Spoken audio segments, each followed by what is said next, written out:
Today I'm taking a look at the fanxiang USB 3.2 solid-state USB flash drive. So there is our drive. This actually has a metal case on it. That's interesting. So this actually has some kind of a mechanism that's almost like a detent that clicks it into place. Also, oh, that's nice. It even clicks into place at the 90. That's nice. All right, so we got a USB-C port. We also have a USB-A port, depending on what type of ports we have available on our computer. We got a spot for a tether on the top, and it's a very nice small package. I have kind of a love-hate relationship with small drives like this. I absolutely love them because they're small, so I can take these things and I can fit them in my pocket, but I also kind of hate them because I have a tendency to lose them. But that is going to be one of those things you have to decide. Overall, I would take a small package like this over a large one any day.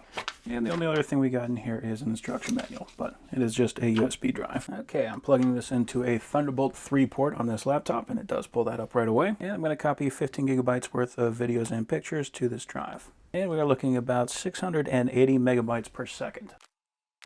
Okay. And we are playing those files. So now let's do a speed test.